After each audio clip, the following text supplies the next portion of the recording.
Welcome to 613BeerCast. Today, I have with me Sasha Dunfield from Ottawa Beer Events, who you haven't seen in a long time. Oh, it's been a really long time. Yes. And we have a lot better beer this time than last, because last time I was here it was non-alcoholic beer due to my pregnancy, which resulted in the wee one that's currently a spectator today. So if you hear some odd baby noises in the background, it's okay. And a rattle, perhaps. So today we were drinking some beers that Sasha has chosen. And there's some beers that honestly I don't think I would actually have picked out. One, I don't have access to one of these beers. Two, I don't normally drink ciders. So I'm interested to taste these. We're starting with a brewery out of Barrhaven. And I've seen them on Facebook. They're interesting, but I don't really know very much about them.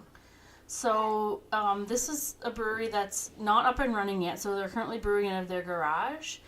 So if you want to pop by and watch them brew, send them a message on Facebook and see if they're available. So that basically the access that you could have to them is through social media, just asking if you can drop by. And so they've given, it's by donation only if you are taking home their beer, because they can't sell it yet. They're looking for a space to open their brewery. So this is, do you want me to introduce the beer? Oh yeah, okay, go so for it. So this is their blonde ale. It's called Stage Landing. So the cool thing about Conspiracy Theory Brewery is that each of their beer is based on an actual conspiracy theory. So they've actually done the research about different conspiracy theories, and then they have the graphic design on the can. Some of their cans are already have the labels and everything to back it up. So this is called Stage Landing after, of course, the moon landing. And the conspiracy that it wasn't actually real, that it was taped. So this is their American blonde ale, I believe. Yes, that's what it says, yeah. And so, because their labels are pretty good. And I actually, when I first saw the Conspiracy Theories Facebook page, I was like, is this your theme of your brewery? And I don't necessarily enjoy conspiracy theories. So I was like, this is just going to start some kind of craziness online. But. And you kind of wonder, like, I don't know much about conspiracy theories, so I wonder how many products they're going to be able to produce. Like, how many are out there? I guess there's a lot. And apparently they've been contacted by, like, these people who are uber conspiracy theorists. Oh my God. To discuss and they to talk about it. I think there's a conference or something that they were invited to in the States around conspiracy theories, so it's pretty cool. Wow. So it's pretty okay, neat. It's interesting. It's another element that adds to the brewery's branding. Thank you. Yeah. Do you know if I'm out of curiosity, you may not know, do you know if the brewers actually do believe in conspiracy theories? I don't know. We didn't really get into a lot of detail. I feel like they must, or they're just really excited about the branding. Yeah, or maybe they just really enjoy them, because I know some of them are actually quite comical. Like there's one like the flat Earth conspiracy theory. Yeah. You know, which is Matt on the couch just kind of just totally rolled his eyes at me. Well, I agree. I think it's their porter. There's another brewery. There's another beer that they're brewing, and the conspiracy it's based on is actually the fact that the Russians sent a woman into space and she disappeared, and that was actually the first woman in space. And this was, I forget the timeline. So it's a conspiracy theory that a long time ago this actually happened. Wow. Because her voice was recorded on, they got a recording of her voice. That's intense. So it's pretty cool. It's pretty neat. Like, a lot of these things I'd never heard of. And I mean, the Bermuda Triangle is another that I think that they're going to have appear on one of their cans. No, it should be. I'm looking forward to reading their cans, because they actually do have the story printed on the back of their can. They do. Yeah, which is pretty fun. And with the subtitle, "You Will Believe." So as far as I know, they only started brewing this year. I think it's pretty new to them. Oh, so are they not like home brewers? They just decided out of the way. They just started. They're both travel for their jobs for military, I believe. So one of them is actually in India currently. Wow. Yeah, and he just comes back to visit. So really nice guys. I'm really looking forward to a potential brewery in Barrhaven, because right now the closest we have is Broadhead and Nita. Right. Which are pretty close, but it'd be nice to have a community brewery, and they're looking at a brew pub. That's what they want to do. Oh, that'll be nice. Yeah, and to me, the beer that they're producing is pretty good to start off. It's I mean, this American blonde it's a nice blonde ale.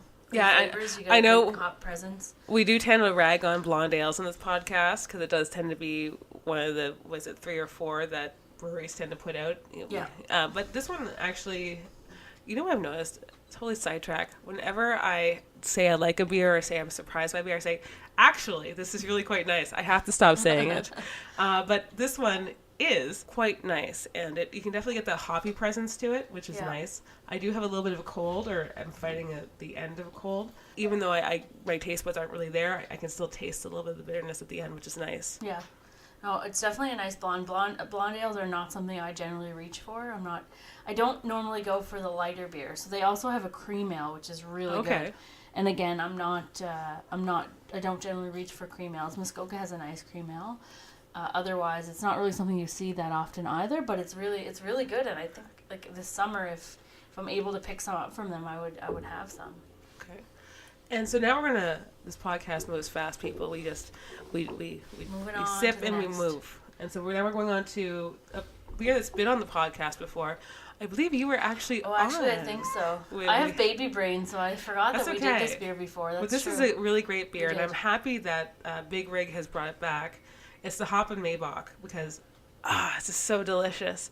Yeah, I love this beer. I was really excited that it's back. It's a spring release, so it's makes me happy that spring is on the way. Although, like you said, that dumping of snow doesn't really show it. But no. But yeah, last time I know we talked a lot about the hop presence in this beer, and I think that's what makes it so enjoyable. Is that it has that, it's crisp, but it has a little bit of that hoppiness, that little flavor that a lot of us really enjoy. Yeah, and the hops aren't too, they're approachable, so if you are not a big hop head, if you're still getting into IPAs, this is a good beer to kind of bring you into those more hoppy IPAs. Right. Because it has the nice malt backbone to it. So the Maibock is a good start. And I believe the hops in this are Nelson and Sauvin, I believe. I think so. I think they're New Zealand hops, from what I read before coming. New Zealand hops, so I would assume that's what they are. We've talked about that beer plenty. I'll link the podcast in the show notes. Can you tell us a little bit about what Ottawa Beer Events has been up to lately? Yeah, so we're kind of back after, like we mentioned, a short hiatus. We had a... That was like on cue. Yeah, we had a baby, so we were a little bit off the scene. I was obviously not drinking beer for a while. So now we're back, and we're trying to really push the beer tastings. So that's something we started last fall. We've done a few. We had a really big one at Diefenbunker, which was fun, for 90 people. Which is insane. That's 90 people for a beer tasting. That's a lot of people. Yeah, so we did a beer and food pairing, which was great. So we're really starting to move into the beer tastings. We're going to start doing them more in establishments, so restaurants and bars, and then we also offer them in home. So that's something that you'll see more events offered, and more promotion around that, because we really want to move into that. Okay. And you have a current event that's coming up? Yeah, on the 26th, so next Sunday, the 26th at Lieutenant's Pump, we have a beer tasting. So it'll be 6 beer, and we've chosen mostly local. So you'll see today all of the beer that we chose is local beer. That's what we try to do in our beer tastings, is focus on local. And you'll also see with the lineup, I chose the lineup today around this type of flight that we would put together in a tasting. It's made up of beer that you can get often, that's year-round, along with some specialties thrown in, and beer you might not have had. And then Katy did mention the cider, and we'll get to that, but we like to throw in a few, what I like to say, curveballs, I guess, too. Right. So beer that people would maybe not have chosen. So this Hoppin Maibock is a good one, because if people are afraid to jump into the hops, it's a good way to introduce them. Are you finding it's, I don't know if it's easier. I was going to say if it's easier. Is it, being a new mother, do you find you have time enough to keep up with the Ottawa beer scene? Like, is it easier now? Like, are you able, because I know you're not at work yet. You would think. Yeah. You would think I would have a lot of time on my hands to do stuff, but it's actually not. Okay. It's actually a challenge to be able to find the time, because babies are very demanding. So it's hard to find the time to get it all together, but when we make it a priority, this is what we want to move forward with. Right. We both have, Matt and I both have full-time jobs, so I should mention Matt, my partner, is the second Ottawa Beer Events member, so the two of us do it together. So so it's hard to find the time to get it all together, but we're making it work. We may not see both of us at all the tastings. Like, sure. We have a lot of pinch hitters, a lot of friends that are going to be helping us out, because now that's the dynamic that that has changed because of a baby. We have to take care of her. Although we'll both be there. We have a babysitter that has offered for next Sunday, so we'll both be there. But we can't always both be there. So you that's just going to be can't put something her in we'll a have pen, to just like let her figure it out. Put her in a pen. So that's something that's going to be a bit of a change for us. That we need to work around just one of us and someone else. And do you find that that even with the amount of breweries that are currently entering Ottawa, does that make it harder to keep track of things? Like now, like before, I remember a couple of years ago, it used to just be the core, like 6 or something like that we had, and it was like, yay, a new release this month. But now it's not just every month. So we started off with the website. So Katy and I actually started Ottawa Beer Events together with the website. And that's been really hard. It's hard to keep up with everything that's going on with all the breweries. So yes, it is difficult. Especially new releases. Like Beyond the Pale, I just can't try them all.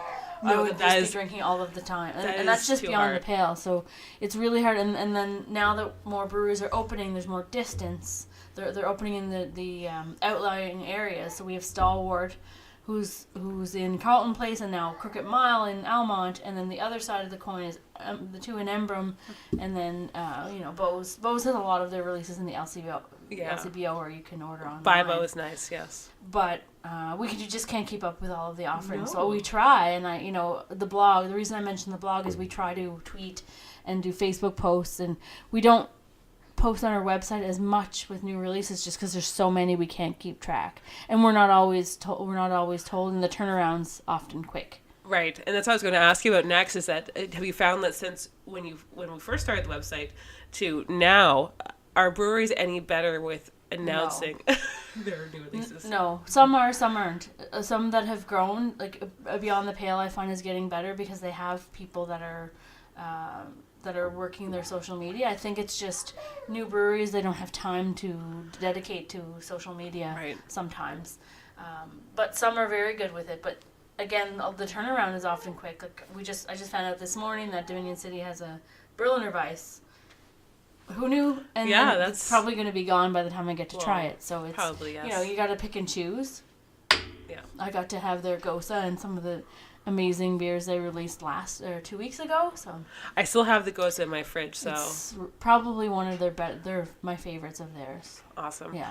So April has joined us now. So welcome, April. Hi. Welcome. This busy St. Patrick's Day. Indeed. I do appreciate that we're having a podcast and drinking beer on St. Patrick's Day. Otherwise, I just would have probably trotted out to McDonald's and had a Shamrock Shake. Do they still have Shamrock Shakes? They do. I had one 2 weeks ago, I think. Apparently, this is like one of the last days you can get it because it's St. Patrick's Day. Oh no, I should have brought you one. It doesn't go well with beer though. No, that'd be Shamrock really weird. Shakes and beer That'd be are very not a good strange. I've actually never had one. You've never had a Shamrock Shake? No.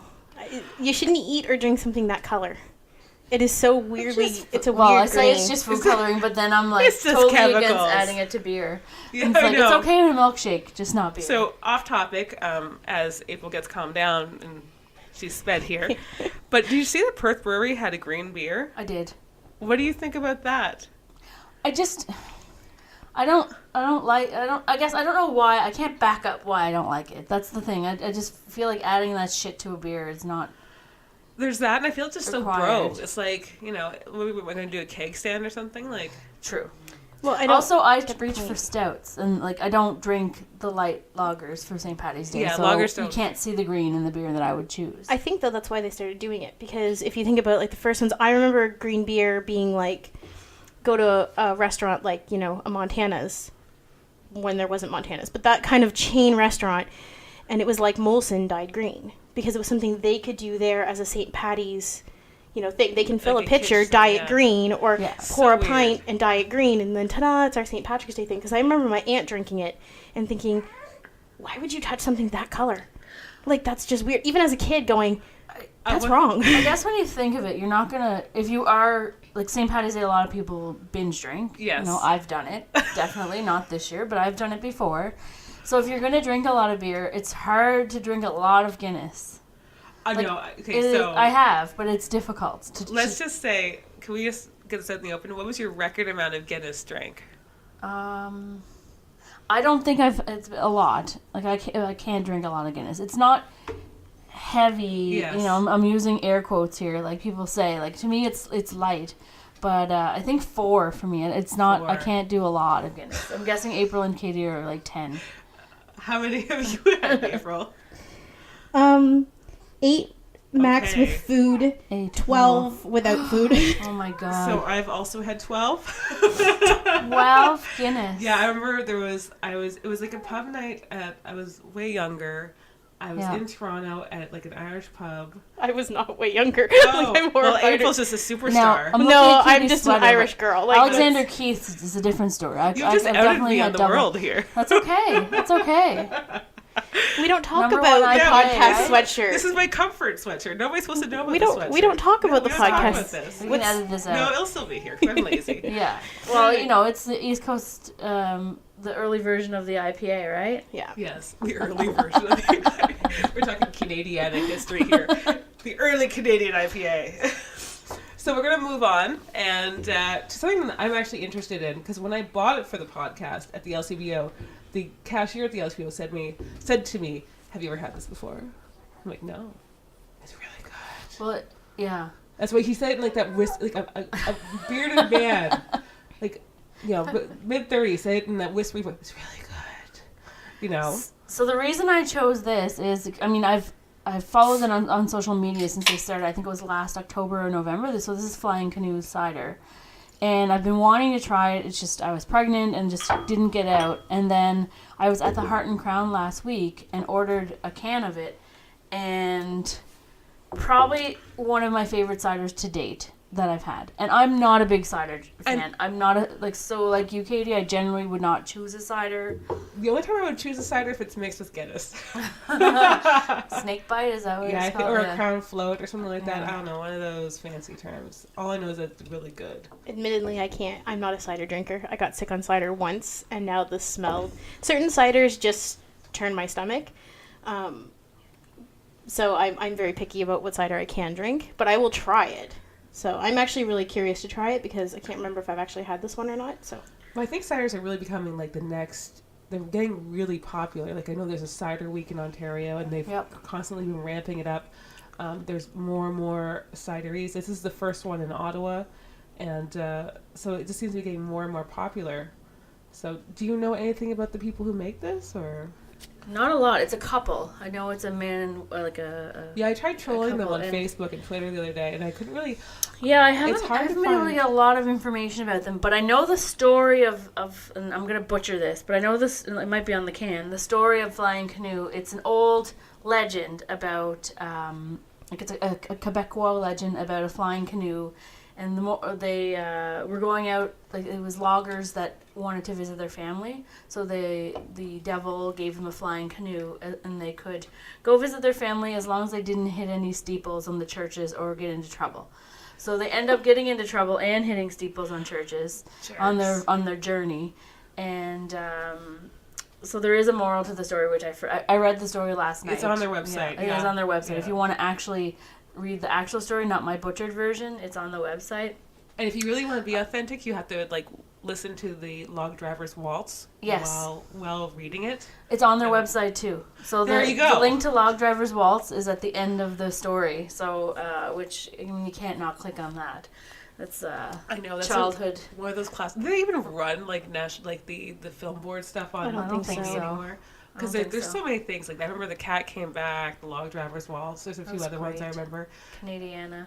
they did a kids version called Treasure in My Garden, and it was all Ontario or Canadian like poems and songs, and they used to play it during cartoons on Teletoon. Oh, okay. It was really cute. We actually bought the DVD for the girls. It was because the Rihanna one just loved it. So there is a long story about this cider, but I chose it because it's Ottawa made, the only company that makes cider in Ottawa. To me, the taste is just not like any other cider. It tastes like actual apples. You're right, and it tastes like versus- the jug of cider you get, like Yes. the Farm Boy. You know, like the non-alcoholic, like the pure Yeah. cider. It's softer than like the really. So you know how you get some dry ciders that are like really dry, Yes. and it's kind of that. Those are the ones I can't drink. Or the really, really sweet ones I can't drink.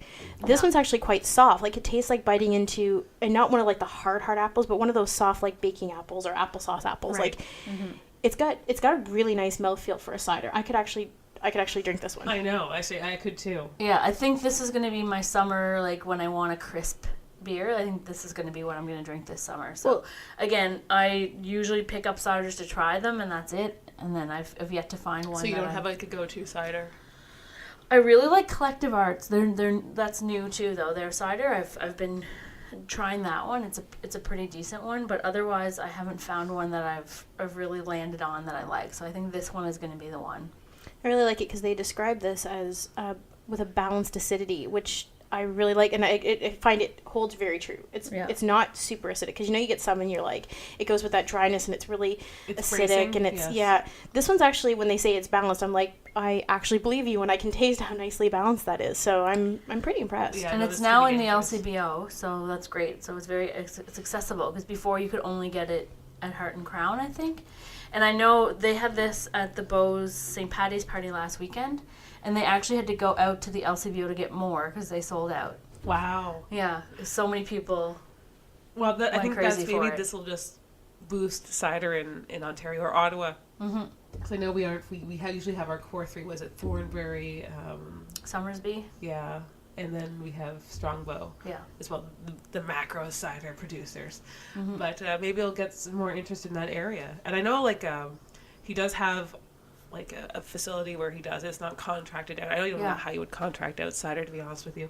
I think it has a different licensing, and it's like a wine license. Well, we were talking about that. They actually fall under the same category under the Excise Act as wine, because they are plant material, not a malt. When we talked about the plant material, we talked about it with the FMBs, because they fall under the same category as beer, even though they're not beer, but they fall under, because it's a malted beverage. So weird. But cider falls under wine, which is why you can start to see ciders under farmers markets and all that good stuff.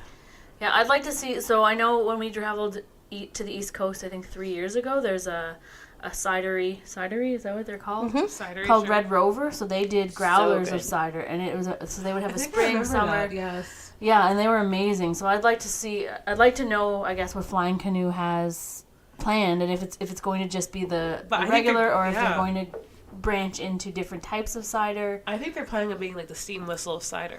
Maybe you should have a cider podcast and invite them Oh my on. God. You know what? I think it's going to be, because we did have a cider podcast. I think we need to have cider podcast too during Cider Week. Yes. So I'm sure they would be willing to come on to the podcast. Oh my God. This will be fun.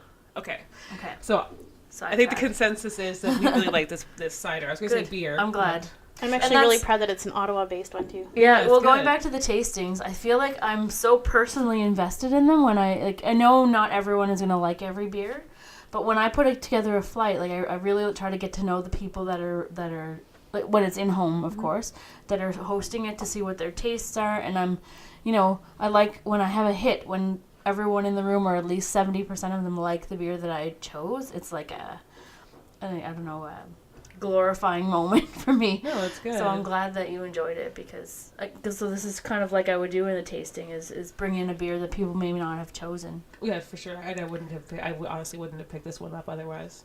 Well, I like the idea of you gearing your tastings towards the people who you're doing that with, like who's paying you, because it makes it more personal to them, rather than you just saying it's going to be these beers. If you listen to them, people are more likely to recommend you that way. Yeah. Because then it's not generic. It's not just based on your taste. You want to branch out and try different things. So that's very cool. It's more fun for you to research. Yeah. Oh, absolutely. And I've brought beers that I necessarily wouldn't buy for myself. That I didn't. I mean, I can say Big Rig Gold it's a good beer for those foraying into craft beer, and a lot of the times I would bring a beer like that to a beer tasting to kind of start it off, but it's not a beer that I choose. I like Big Rig, and obviously the Maibock is great, but the Gold is not something I would personally buy for myself. I would agree with you, yes. I'm the same way. But I bring it to tastings because it's a good start off to the flights. So, where would you like to go next? Would you like to go for can or bottle? I'd say bottle. Bottle? Okay. I'd say we finish it off with that can. Oh, excellent. Yeah, there's a reason for my madness in my choices today, and obviously this one is this one works for the day that it is. So for St. Patrick's Day, we're having good old Strong Patrick in your shirt. I have Strong Patrick glaring at me. Yes. This is one of my favorite beers. Although I will admit I have not had it this year yet. I haven't either. I don't know. I didn't have it at the St. Patrick's Day trying to remember if I had it on cask. I don't think I did. Also one of my favorites of Beau's. I think that's one where they didn't actually think it would be as popular. Yes, and so I think like I remember they released it, and they kind of phased it out for a little bit. I thought they thought it would be like a one-off. Yeah. And then they built a whole like day around it, which was great. There's so much going on, like the beer itself. So a lot of not your those new to craft beer may not choose this, and which is why I would choose this for a tasting. Because I like to pick seasonal beer, so that's why the Maibock, we're moving into spring. This is coming out, but it's St. Patrick's Day, so I like to pick beer that's relevant to what we're living right now, I guess you could say. So because this is, St. Patrick's Day is today, that's why I chose it, So and then this is something that people may not have had, and it's something that they can only have now, and it's going to be gone. And it's a bit aggressive, it's not aggressive in flavor, but it introduces a few new flavor elements to it. Like, for example, I believe they would age it a little bit, and it adds a little bit more complexity to somebody who may not have that kind of beer. Yeah. If you haven't had like an innocent gun before. Yeah. Well, I like the idea too of picking something like that because we all know Beau's labels are very recognizable. So just because it's seasonal now, if they try it and they liked it, maybe they'll forget, and next year they'll be walking through the LCBO and they're going to see that label and go, wait, we were at that beer tasting and I actually really like that. We should buy that. So you've picked something too that's going to make an impact on people. I mean, we took this one to New Hampshire, so I just had this beer just not long ago. And they loved the label. They really liked the beer, but they loved the label. And I think that speaks to Beau's just as much as the beer does, right? So when you're doing a beer tasting, the fact that you've introduced something that people might not remember by flavor, but are going to remember by picture, that it makes an impact, right? Yeah, that's true. And just noticing the color of the beer in April's hand, because she's a little bit in the sunlight there. It's really beautiful. Yeah. So they've basically taken an Irish red and souped it up. Yeah. Because I think, personally, I don't enjoy Irish red beers. Like, they're okay, but they're not something I would reach for again. But they've made this one a bit more interesting by adding like the aging it on wood, adding the blending a little bit of the beers, and amping up the flavors a little bit. Well, we don't really have a lot of access to Irish reds. Like the only brewery that I can think of off the top of my head, correct me if I'm wrong, is Covered Bridge. And don't forget they're Irish. Sorry, local brewery. Yes. So Covered Bridge, they just re-released their Circe the Great. Yes. Am I pronouncing it right? Is, yeah, or just say George. Or George, okay. That's what it is. Okay. Oh, really? Yeah, so it's like... What I learned today. Yeah, so I think that's Gaelic? Gaelic makes sense, yeah. Maybe, and this, and in English would be... No, Gaelic is Scottish, isn't it? No, it is. There's Scottish Gaelic, there's Irish Okay. Gaelic, and there's Old Celtic Gaelic. Oh, so... There's three I'm not different incorrect. kinds. There's three. There's within Gaelic. There's a couple different variations on Gaelic. Much like there's Quebec French, there's France French. Right. There and like even Acadian French. It's all got its own little twist. There's that's the word I was looking for. Dialect, Thank you. Yeah. Gaelic has certain ones as well because I was learning Irish Gaelic, and Scottish Gaelic is slightly different, although they share a lot of commonalities. And there's like Welsh dialect, and there's an Old Celtic. So I believe didn't Crooked Mile just put out an Irish? Oh, that's right. Crooked Mile does have Irish. Yes, And Irish, honestly, I feel like they're the brewery in, quotation marks, Ottawa to watch, and also the one that should be capitalizing on this St. Patty's Day, because they are probably the closest, I feel, like their beer styles. Well, yeah, they're going more for that English style, and Yeah. that those. Well, I think they had an Irish stout and an Irish red. I believe so. Yeah, I think there's so. those two. Because they do have a Scottish beer, but that's Scottish. Because it's Druids. It's Druid something for the red. Not regret. No. No, because they're going for alliteration. Because it's okay. Highland Hill Walker, Crow's Castle. So it's alliteration. Oh, I see. So when we do the beer tastings, We'll know the name. generally we do our research beforehand. I mean, obviously we were not tasting those beers today. Yeah, we're just... So one thing we like to bring to beer tastings is not only the tasting notes. Obviously, we talk about tasting the beer, what you're looking for, the flavors, along with the brewing process, and talk about brewing. But we also like to tell a story about either the brewery or the beer that we're bringing, because I feel that one thing about craft beer that I love is, although I kind of butchered the Flying Canoe story, each of the beer has its own story behind it, and some of the breweries have their own stories. So at our tastings, we like to delve into that, so people really get to know their community beer, because I feel like that's really important. That's something that brings you back to breweries, is knowing the people behind the brewery and the story that led them there. So. Have you ever, so just actually to go back, so it's Druid's Dusk Irish Red and Black Dog Dry Stout. So you're right, they had both. Have you ever actually had a brewery tell you, hey, somebody came in and mentioned that they had a beer at one of your tastings and actually came to find us because, you talked about us? Not yet. So we haven't really, I guess the Diefenbunker was the 90 people. We haven't really done a lot of tastings yet. It's kind of new, again, because of our hiatus to birth our baby. So we haven't really reached out and done a lot of tastings yet. So that's why we're really ramping up and trying to get into some bars and restaurants as well as in-home. So I'm hoping that it'll lead to that, and we can partner with breweries when we're doing tastings. It's really funny because actually the reason I asked whether or not you had heard that is because I've actually heard that. Really? Yeah. So after Diefenbunker, I was actually at a brewery, and they mentioned that they were really excited because that's exciting. The beer, you guys had something, and somebody actually sought out. I don't know if it was a beer that had been tasted or you guys talked about this brewery, and so the brewer was like, it was really cool, like this was great for us, and I was like, so which brewery good was to know. it? We don't have to name it here. You guys can talk. We'll talk after. We'll talk after. Okay, we'll talk after. Yeah, I will agree that the story is probably one of the best things about craft beer. Yes, the beer is great, and I will say I'll take craft beer over a lot of other beer, but I love learning about the people who make it, their story behind it, why they decided to make it, the story behind the recipe development. Yeah. It's really interesting, and I guess it goes back to being more involved in the things that you eat and drink, not having it made by like a plant or a manufacturing thing way out yonder. It's really fun to actually get to know the personal story, for sure. So we weren't able to get any Dominion City beer today, but at the tasting, we'll be featuring one of the Dominion City beer, and they're one of the breweries in the area that I like to tell their story of how they got started. So I'll keep that on the DL, but a tasting at Lieutenant's Pump, we'll be tasting one of their beer, and I look forward to kind of delving into where they started and how they've grown since then, and yeah, and they've had a really explosive growth. I think we talked about them last podcast or a future podcast. I don't even remember anymore. It's not. Oh no! Future yes, podcast, it was a future podcast. Yeah. We have a weird recording schedule. That's okay. Well, it doesn't help that one of us went away, so we were recording the way we did. Yes.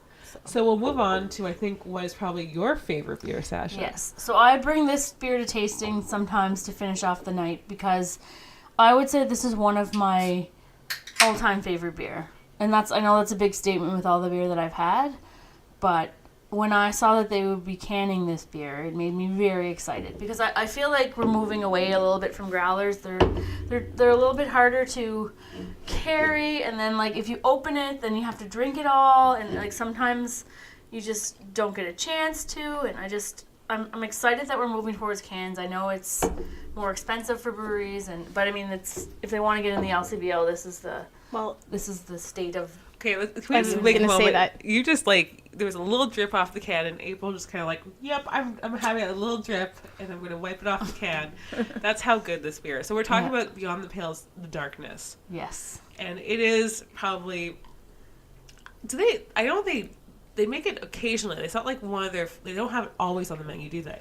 I think the darkness is always generally always. It's the darkerness. Okay. Yes. So many iterations of the So for me, I mean, I'm gonna Beyond the Pale story. I'm just gonna delve a little bit into it. So I hadn't really had a lot of craft beer. I think I had only tried Kitchissippi. Loved it. That was my first brewery that I tried, and then was invited. I won tickets to Beyond the Pale's opening. And I didn't like grapefruit. I didn't like rye. I didn't like hops. At the time, I was really just getting into craft beer, and I thought, I'm not going to like any of these. And I definitely won't like this dark beer. Look how black. It is like jet thick. Black. It is. Yeah. It looks thick. So I said, there's no way I'm going to like this, but I'm open to trying it. When that beer hit my lips, I did not turn back. I wouldn't say it's life-changing, but as a beer taster, it kind of was. And that's why in the tastings, we try to get everyone to at least taste everything. And if you don't like it, you spit it back in your glass. You don't usually do that with beer. It's a wine thing, but as long as you taste it, to me, that's all I need. And I think a lot of people were surprised by some of the beer that we've had, that they liked it and didn't think they would. Do you typically get the, I don't like hoppy beers, I don't like dark beers? Are those like common ones? Because I know they are when you're at festivals, and if you're pouring at festivals, I always get people, I don't like hoppy beer. No, you don't like bitter beer. And then that's fine. That's cool. I can introduce you to something. And I get a lot of, I don't like dark beer. And so I usually do the whole, well, do you like coffee? Do you like chocolate? Yeah. So how do you approach that? When you're sitting down for a tasting, and these people have paid. Yep. How do you approach when you get the whole, oh...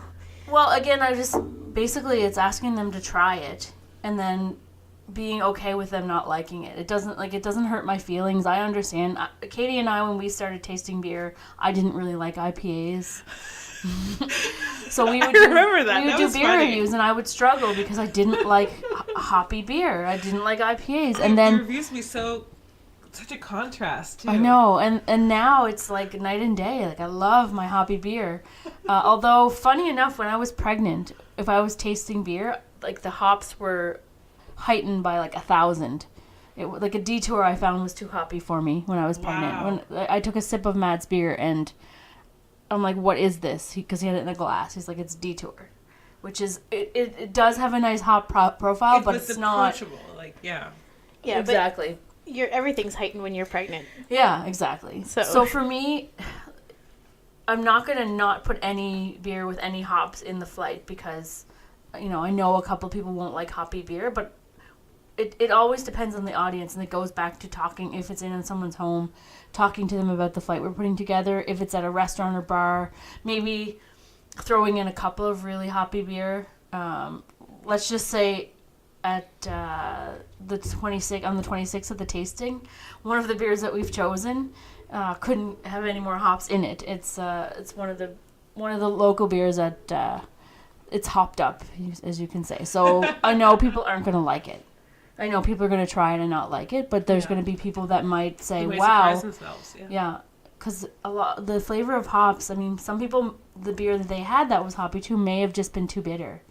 Like the bitterness that might have been dialed up, and the balance maybe wasn't there. So you can't.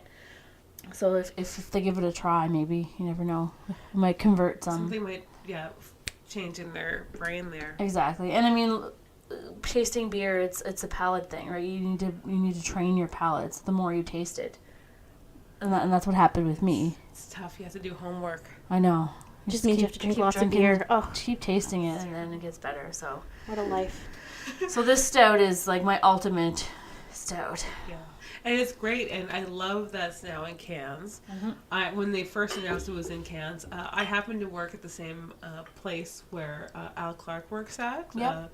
One of the co-owners of Beyond the Pale, and he stopped me when he saw me in the hallway. He stopped me like, the darkness is coming in cans. And I was like, I will be there. And I feel, when I went to the brewery and I tried it, it's a little bit softer in the can. It is. Yeah, it's nice. It's a bit more rounder in flavor. It's really good. I don't know, I guess they may have lowered the carb or something, but I kind of actually really enjoy it in the can. And I'm with you. Growlers were great when I was first getting into craft beer a few years ago. Now give me the cans. Yeah. Yeah. Well, I always prefer the smaller growlers. Like, I always like the BTP had, they're big, they're 64 ounce, 30, whatever. I mean, everybody calls it different. Yeah, grumblers, squealers, bombers, people, different things. Maybe not grunter. Grunter. I think that's what it should be. Grunter. Because that's what you do. Grunt. But I mean, I think the LCBO making that call of like, they're not taking bottles. They don't want bottles. They don't want 6-packs. They want cans. Uh-huh. It's going to change a lot. I mean, we're already seeing it. Like, I never thought I'd see Beyond the Pale let alone something like Darkness. I think it's wonderful, though. Sure. And then we have so many people canning now. Like Dominion City, I remember talking to Josh and asking him about cans, and like about a year and a half ago, he was like, cans, no, too far away. And here they are. They're doing session canning. They are canning some of their stuff, and they have plans on doing it in the future. Well, and I know it's a huge investment because it's a huge cost. Whether you have to buy a canning line and then buy your cans, that's a humongous cost. And space. and space. Canning lines, if you've never seen a canning line, they're huge. Even the tiny ones are big. They take up a lot of room, and if you're a small brewery, that's prime space. Like Waller Street would never be able to can in that space, I don't think. They get like a single canning unit. Oh, yeah. I don't crowler. Actually, no, they got That's a crowler. true. They could do, True. I don't know. For them, I think it goes against the whole prohibition feel. That is true. However, I think it would do a little bit for them in terms of being able to carry. Because those, I mean, the little glass bottles get heavy to carry. Yeah. So, Marc-Andre, if you're listening, please start getting crowlers. I know. It's like, hey, please get this $60,000 But piece of apparently, equipment. crowlers, like, I know Tooth and Nail hasn't been doing it. There's something... The cans for the crowler are very costly. It's because they're bigger. Well, I Yeah. mean, cans in general are They're not kind of standard. expensive. They are, unless you buy them in mega bulk. Well, yeah, if anybody's ever seen pictures from Sawdust City, when they buy their cans, that's why, so Sawdust City, much like Beyond the Pale, has the stickers that go over top, or the wraps that go over top. And unlike, Flying Canoe, well, no, Flying Canoe is a sticker. I'm trying to think, I've seen others where the can is not, it's almost like it's done right on the can. That's more costly. However, is Big Rig's a wrap? No, it doesn't look like a wrap. Yeah, I guess there's two different kinds No, of it's a wrap. cans. Oh, is it? Okay. So people, if you don't know what we're talking about, if you get a beer can, if you get a Molson Canadian can, and you try to go towards the seam of the can at the top, and you try to pick it down. Here, I'll do a little noise. Yeah, I was gonna say nobody can see me do it. That's exactly what I was doing with all the cans. If you do like a noise, you won't be able to feel like a separation. However, if you grab a can from Big Rig or anyone who has a shrink wrap label, you can hear and feel the label on it. And then there are cans that just have a sticker on it. That's Beyond the Pales is a sticker. Yeah, So and several craft breweries just do a sticker. They have Yeah. a labeling machine that they run the cans through. And I imagine everything is a different cost, right? So to have it done right on the can like Molson, it's going to be more expensive. But I mean, Molson's a huge operation. They have the money. They can do that. That's great. Yeah. Then you have the wraps. The wraps are going to be more expensive than placing a sticker because I believe the wraps have to be put on by a machine. I believe the stickers can be put on by hand. And the stickers can be put on by a machine too. The problem is that with the wraps, you have to buy them in mega bulk. Right. So if you've ever seen like the pictures when Sawdust City gets their cans, it's pallets stacked super high. It's a lot just because in order to make it cost effective, you have to have the volume of cans. But that means that if you're going to do that, you have to be able to fill those cans. Otherwise, you've paid money for something that's just going to sit there and get dusty, and you don't want to do that. So you have to be able to plan ahead. So I think things like, the canning trucks that come around and they do that, it's great. But again, that's another cost out. However, depending on where you want to go, if you want to go in the LCBO, that's kind of a brewery's option right now. Mm-hmm. Right. And it's interesting to see how it develops. I love the crowler. Yeah. I love it when breweries do it. I know when I was in New York City last, I was at a beer bar and they offered crowlers. Yeah. And I was like, and they also offered growlers. I'm like, why would I get a growler if I can get a crowler? So do we know what the beer store, what are they moving towards cans more? Does anyone know? Well, they've always had a lot of cans. If they care, or I don't actually think that they care. I don't think they care, but they've always done a lot of cans. That's true. But at the same time, for them, I think it's just a matter of they'll take whatever format you have. I think with LCBO, it's because of the shelf space. Yeah. Like beer store, you're talking that's warehouse space in the back. Like they've got their big warehouse rooms. With LCBO, you're talking prime shelf space. Well, what takes up less room? A couple of cans or a 6-pack. Like they've gone away from 6-packs entirely. They're trying, especially when there are probably a lot of LCBOs. They're trying to maximize the beer shelf space that they had before. Because I mean, the LCBO, you have your spirits and your wines as well that you're competing with. So my guess is rather than expanding and building new shelves, which a lot of them are doing, a lot of them are adding the fridges and the shelves, and you'll see grocery stores too. A lot of them we're seeing the fridges being added, and College Square that got that huge. Can I talk about how awesome the grocery stores have become? No, the grocery stores are amazing, completely. College Square, LCB, so good. The grocery store at College Square. I walked in there and I couldn't Refined Fool made its way into the I've been College Square. A lot of beer from College Square. It's great. Okay, so I have a confession to make. So Chuck's gone to Vancouver. And I wanted to drown my sorrows, but the roads were really bad the day I dropped him off at the airport. And I had to go get groceries, so I stopped at Loblaws, and I was like, I gotta go to the LCBO, and I was gonna get whiskey, but I knew that the LCBO at College Square didn't have the whiskey I wanted, and I was like, I don't want to drive all the way out to Richmond. And I was like, screw it. I'm at the grocery store. I can get wine. and I had honestly, like, I've looked at the beer selection, but I'd never turned and looked at the wine selection. I will admit I was a little disappointed that they don't have, like, some of the... There's a couple bottles that are, like, $9.95. There's a South African one that's very good. It comes in at $9.95. They don't have that. But they had other ones. But their Ontario selection of wine... Really? I was blown away. And to the point where it was actually easier to find Ontario wines that I knew and liked there than it is at the LCBO. And I was like, I don't think I ever need to go and buy stuff at the LCBO. Like, it's right here. Well, there's some breweries that are really, like, taking advantage of these grocery stores. Like Collective Arts, their Pear Saison, their Cider, Ransack the Universe. Like, all of their big beer were in the grocery store, which they're hard to find sometimes in the LCBO. Yep. So they're really banking on it. And Muskoka, too, I've noticed, They're like, very good, yes. those two breweries are... But why not? You have... you've got people like me who would go to the LCBO, but who was like, I don't want to do it in this, and I already have to get groceries.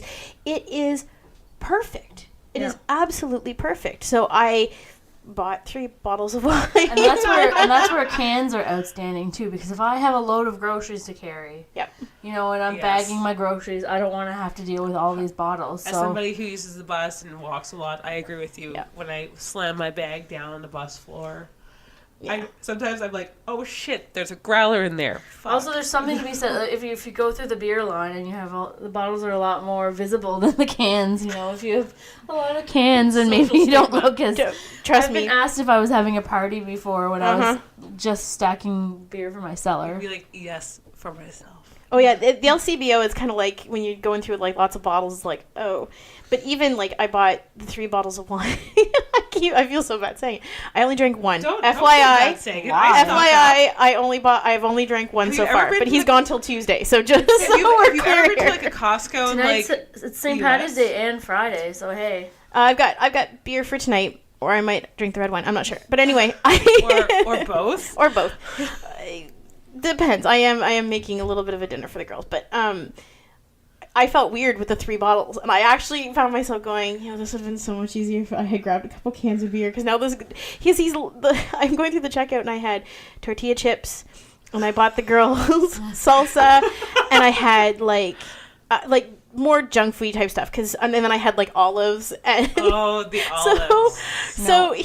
I love the fact that there's like peanut gallery comments going on here because I said olives. Olives is so good. So I felt very like, okay, he's looking at my 3 bottles of wine and all this food, and he's thinking, what's this poor lady by herself doing? And I was like, don't judge me. But it's all good. I just love the idea that I could do that while I bought my groceries. You should have seen the load of beer that I got the day I went to the LCBO. My first time at the LCBO after having a baby.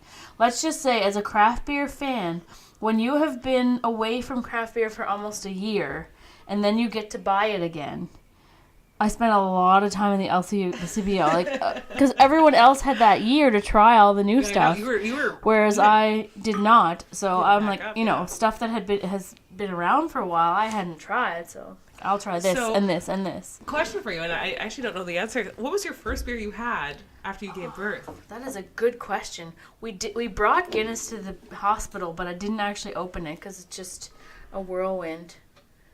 Because it was quite crazy. Your Oh, okay, yes. We picked a good one. It was the Covered Bridge 2. Oh, okay. Which is a barley wine. I believe so, yes. Yeah. It's a barrel-aged thing. Yeah, that's right. The barrel-aged barley wine. I thought the award-winning one for the Canadian Brewing Awards. That's true. Yeah. I thought I would go big. So I shared it, obviously. We share. So if anyone is following me on Untapped, I do share most of these big beer that I'm drinking. See, there's some of us who just don't use Untapped while taking care of my child. They're ashamed. In all fairness, I mean, after I had both the girls, not so much with Karen when I had Guinness when I got home. I was in the hospital for 3 days. But with Rhea, I had her, and 3 hours later, I had a Guinness in my hand, and I was nursing her. And I had the Guinness because it's good if you're breastfeeding. It's good for dark beers. FYI, great for breast milk. Great if you just had a baby. So that's what I did. That was my first beer after having a baby, and. I can honestly say, and I imagine you felt the same way, there is nothing as good as that first drink of beer. Because I tasted beer throughout pregnancy, but it's not the same when you just get to taste a little sip of it, and then you know that that's all you can have. But also, I mean, you're home, you have this baby, you've just done this thing, and it's like, Yeah. there's nothing as good as that first drink. Done. Yeah. Well, I think Achievement unlocked. yes, that's what accomplishment done. That's what I was trying to say. But I think we'll end the podcast. So Sasha, where can people find out more about your event happening? So we're on all of the social media. So mainly on Facebook. So if you're on Facebook, we have the event on our Facebook page, or you can search it on Eventbrite. So the tickets are available via Eventbrite. And Lieutenant's Pump also, I think they're selling tickets there on site as well. But you can follow us on Twitter, on Instagram, our website. So if you're looking for information, OttawaBeerEvents.ca will have all of the information on our events and then any upcoming events in the city. Awesome. And so I will end the podcast. I was going to actually put you on the spot to end the podcast, but I won't.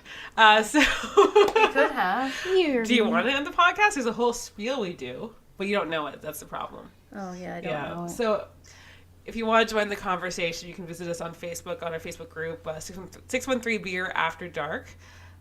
See, I screwed it up.